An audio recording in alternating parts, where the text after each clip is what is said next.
In a land where the seasons whispered secrets of renewal and the winds carried the scent of untold adventures, there existed a dream that kept a group of weary souls pushing forward, a dream of starting anew.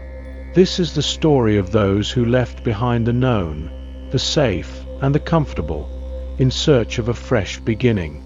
Their journey would lead them to a new land, one uncharted by their ancestors but brimming with the promise of freedom, prosperity, and rebirth.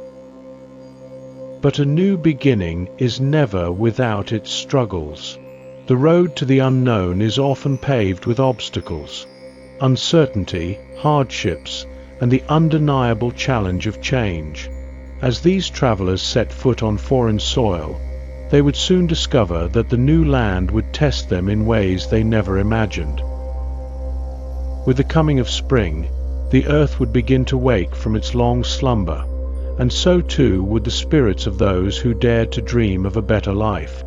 But, like the land itself, they would have to undergo their own transformation, one that would shape their hearts, their minds, and their futures forever.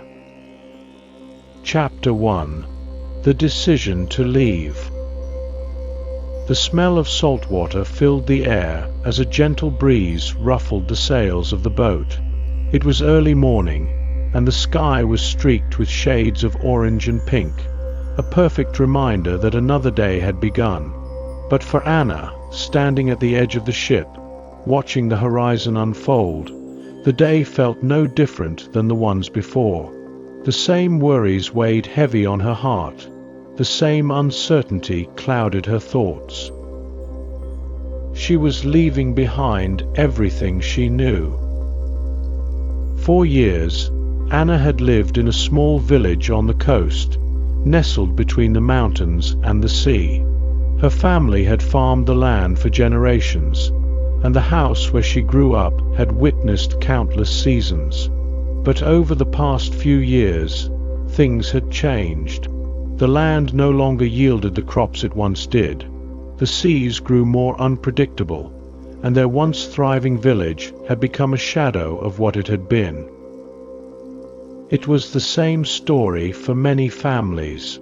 The food shortages, the erratic weather, and the rising tensions between neighboring villages had all led to unrest. The future seemed bleak, and no matter how hard they worked, it felt as if they were sinking deeper into an endless cycle of struggle. And then came the rumors. There were whispers of a new land, a place where the soil was rich, the weather kinder, and opportunities limitless. A place where people could rebuild their lives. At first, the idea seemed far-fetched, just another dream that would never come true. But as the days wore on and the village continued to crumble under the weight of its hardships, the possibility of starting over began to take root in Anna's heart. It wasn't just her own family who had started talking about leaving. People from nearby villages had gathered to discuss the idea, sharing stories of those who had already ventured out to this new land. The more Anna listened, the more she wondered. Could this really be the escape they had all been waiting for? Was it possible to start fresh in a land so far from home? Her father, a weathered man with deep lines etched into his face from years of toil, had been the first to mention it seriously. At the dinner table one evening, his voice grave and steady, he had brought it up as the only option left. "We can either stay here and face the slow death of everything we've known," he had said, his gaze distant, "or we can leave everything behind and hope for something better." Anna had looked around the table, meeting the eyes of her mother, her younger brother, and her older sister. The silence was deafening. The decision to leave would change everything. There would be no going back. The hardest part for Anna was knowing that it wasn't just about her family. Their decision to leave would ripple through the entire community. Neighbors would become strangers, old friends would become memories, and the life she had always known would be nothing more than a story to tell. But the alternative was to stay and watch as the world they had once known continued to wither away. Her heart was heavy with the weight of the choice, but deep down, she knew it was the right one. There was a flicker of hope within her, one that had begun to shine brighter as the days passed. That night, after the family had gone to bed, Anna stood by the window, staring out at the sea. The stars were bright in the sky, their light shimmering across the dark waters. The thought of the unknown stretched before her like a vast, uncharted ocean. Could they really make it? Could they find a new life in a land that seemed like little more than a dream? As the ship rocked gently beneath her, Anna felt a deep sense of resolve settle in her chest. The journey ahead would not be easy, but it was their only chance.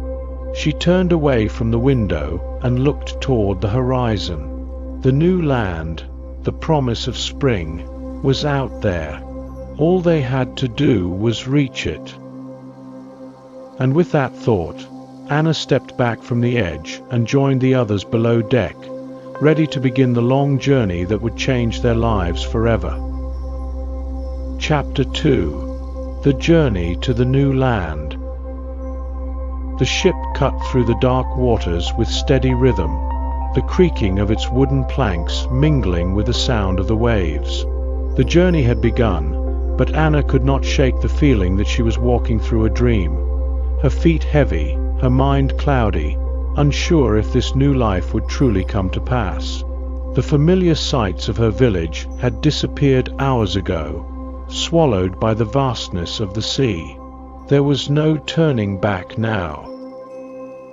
The days that followed seemed to blend together in a haze of uncertainty.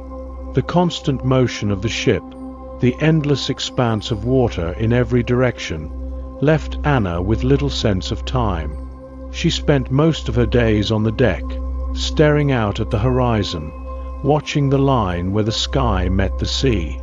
It was a comfort of sorts. The horizon was both the boundary of the world she had left behind and the first glimpse of the unknown that awaited them.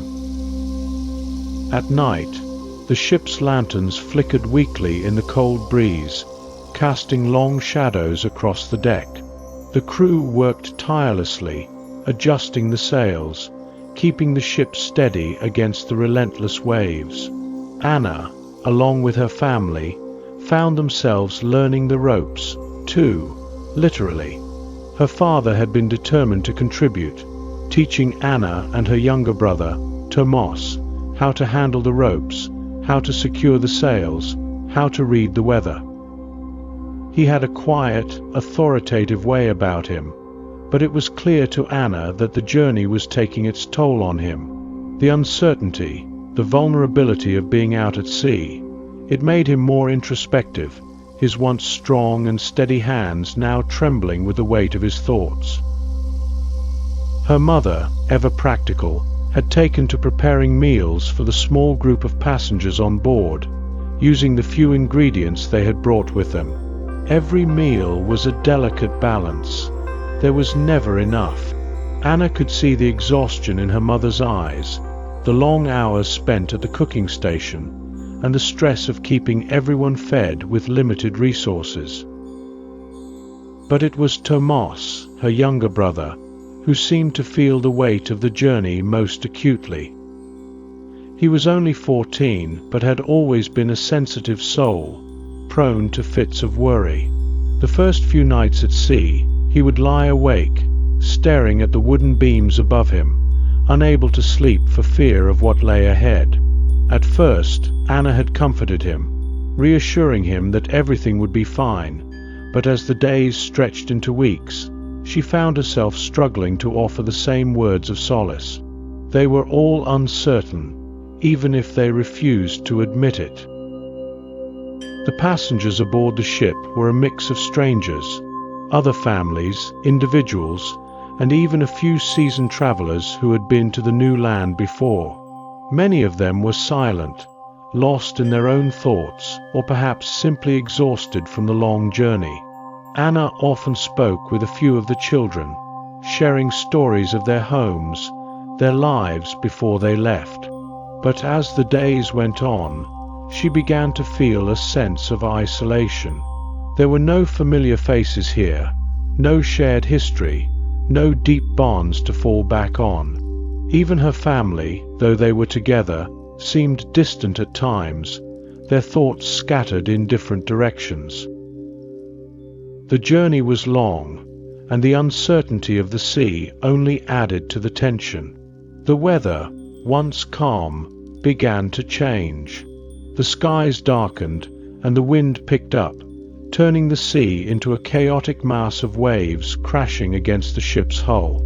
The crew grew more alert, their faces grim, as they worked frantically to adjust the sails and secure the ship. It wasn't long before disaster struck. A violent storm came out of nowhere, with winds howling and rain falling in sheets. The ship creaked and groaned as it fought against the furious currents, its timbers straining under the pressure. Anna clung to the railing, her knuckles white, her heart pounding in her chest. The ship lurched violently to one side, and she felt the ground slip away beneath her feet. Tomas, who had been standing beside her, let out a terrified scream as he was thrown to the floor. "Hold on!" her father shouted, his voice barely audible over the wind. He grabbed Tomas, pulling him to his feet as the ship rocked again. Anna felt the fear seep into her bones. She had never seen her father like this. His usually steady hands were shaking, his face pale with worry. Her mother was below deck, trying to secure what little they had left, and Anna was left to fend for herself, along with her brother and the others. The storm raged on for what felt like an eternity. The waves tossed the ship violently from side to side, and the crew worked tirelessly to keep the ship afloat. Anna could hear the crack of wood splintering, the shrieks of the wind, and the shouts of the sailors as they struggled to maintain control. She felt as if the world around her was coming apart, the ship's framework creaking and groaning under the immense pressure. But just as suddenly as it had begun, the storm passed. The winds died down, and the rain stopped. The sea, once a maelstrom, became eerily calm. The crew, though exhausted, began to assess the damage. The ship had survived, but it had not come through unscathed. One of the sails had been torn, and several of the passengers were shaken, though none had been seriously injured. Anna stood there, her heart still racing, her body drenched from the rain. Tomas was beside her, clutching her arm tightly. Her father was at the helm, speaking with the crew, trying to assess how much longer the journey would take. Her mother appeared from below deck, her face pale but resolute, taking stock of their supplies and making sure everyone was accounted for. The storm had left them all shaken, but it also seemed to have united them in a way that nothing else had. The fear of the storm, the raw intensity of nature's power, had reminded them all of the fragility of their existence. But it also reminded them of the strength they had within themselves. The decision to leave their home, to seek a new land, had been a leap of faith. The storm had shown them how uncertain and dangerous the journey could be, but it had also reminded them of why they were doing it. Anna took a deep breath, her eyes now scanning the horizon. The storm had passed, and the sky was clearing, revealing a vast expanse of blue. They were still far from the new land, but now, more than ever, she knew they had to continue. They had to keep moving forward. There was no turning back. As the days stretched on, the storm would become nothing more than a memory. The ship would continue its journey, battling smaller challenges along the way. But for Anna, the storm marked a turning point, a moment when she realized that the journey they had begun would test them in ways they could never have imagined. And yet, it was also a reminder of something more. The new land was not just a destination. It was a promise that no matter how fierce the storm, no matter how uncertain the road, they would continue to fight for a new beginning. Chapter 3: Arrival in the New Land. The days at sea had blurred together, a never-ending cycle of sunrises and sunsets, each one indistinguishable from the last. The ship, once a source of comfort and stability, had begun to feel like a prison, a wooden box bobbing endlessly in a vast ocean.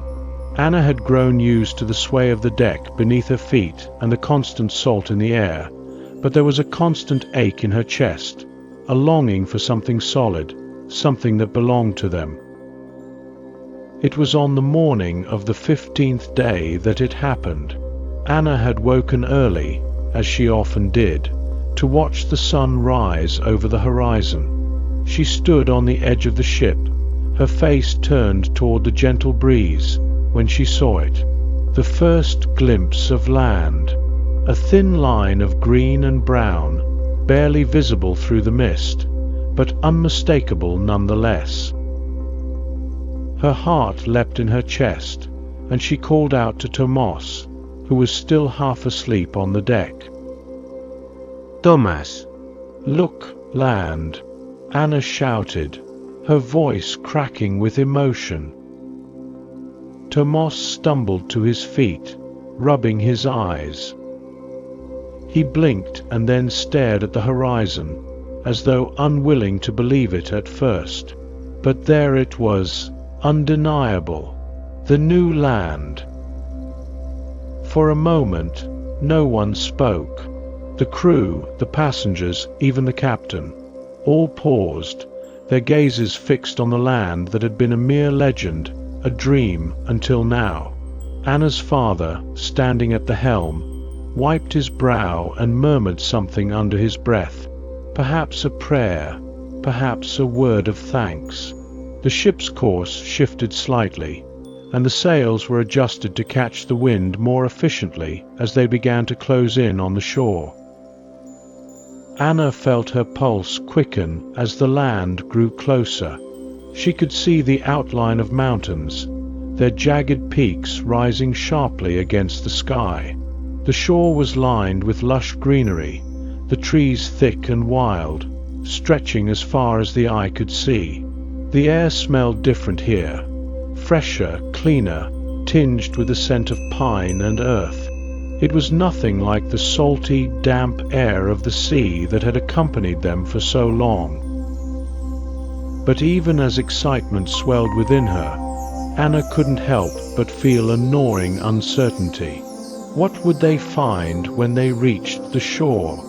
Would the land be as welcoming as it seemed?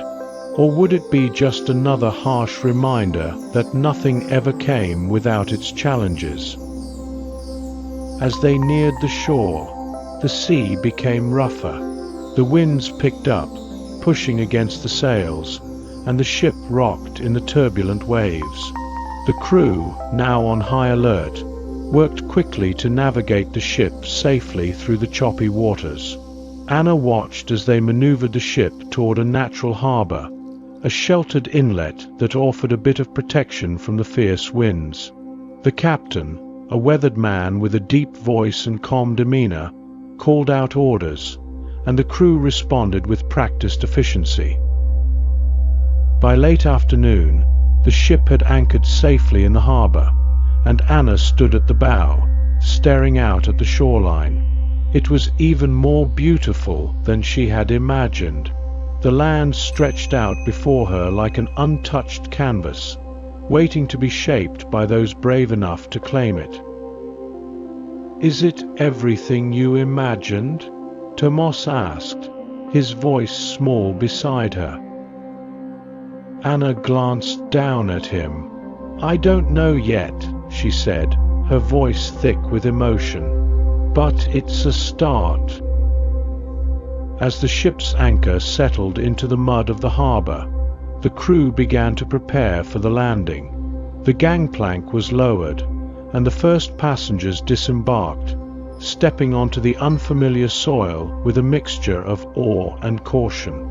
Anna's family was among the first to step off the ship. Her father led the way, his sturdy boots sinking into the soft earth as he walked onto the shore. Anna followed closely behind, her heart pounding with anticipation.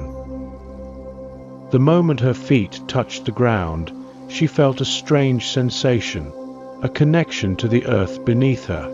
The soil was rich and damp, unlike the dry, cracked earth they had left behind. There was an energy here, a pulse that seemed to come from deep within the land itself. She knelt down, pressing her fingers into the soil, feeling the warmth of it against her skin. It was alive. "This is it," she whispered to herself. "This is our new beginning." But the moment of wonder was fleeting. As they moved further inland, they encountered the first signs of civilization, a small group of settlers who had arrived months before them. They were huddled around a fire, their faces weathered by the harshness of the land, their eyes cautious but hopeful. They greeted the newcomers with guarded smiles, their hands calloused and rough from the hard work of establishing a new life. Anna's father approached them cautiously, exchanging pleasantries and introductions. The settlers were a mix of people from all over the world. Some had come from the far north, some from distant cities, and others were born in the land they had found. They all shared one thing in common, the desire for a fresh start, a new life away from the troubles they had left behind. The settlers spoke of the challenges they had faced in the months since their arrival. The land, while fertile and full of promise, had not been without its difficulties. Wild animals roamed the forests, and the weather was unpredictable, shifting from calm to violent storms with little warning. But despite these obstacles, they had managed to build homes, clear land, and plant crops. They spoke of the community they had formed, how they had come together to support one another in their new lives. Anna's heart fluttered with hope. This was not just a land of dreams. It was a land that could be tamed, that could be made to work for them, if they were willing to fight for it. As the sun began to set behind the mountains, casting long shadows over the land, Anna's family gathered with the other settlers around the fire. There was a sense of quiet celebration, a recognition that they had all survived the journey to this point and that a new chapter had begun. Anna's father sat next to the settlers, his voice low as he spoke with them, asking questions, seeking advice. Her mother busied herself with the preparation of a simple meal, sharing what little food they had brought along with the others. Anna sat beside Tomas, gazing into the flickering flames. The crackling fire cast a warm glow on the faces of the people around her, and she realized that, for the first time in what felt like years, there was a sense of peace. The storm was behind them. The journey, the fear, the uncertainty, it was all in the past. They had made it. They were here. But even as she allowed herself a moment of peace, Anna knew that the hard work was only just beginning. The land may have welcomed them, but it would demand everything they had to offer. Their future would not be handed to them. It would be earned through sweat, determination, and sacrifice. As the firelight flickered in the twilight, Anna felt the weight of her decisions settle into her bones. This new land held the promise of a better life, but it would be a life that required everything they had: heart, soul, and resilience. and she was ready to meet it head-on. For the first time in weeks, she allowed herself to smile, the warmth of the fire mingling with the warmth in her chest. The future was uncertain, but the promise of a new beginning was real, and it was theirs to claim.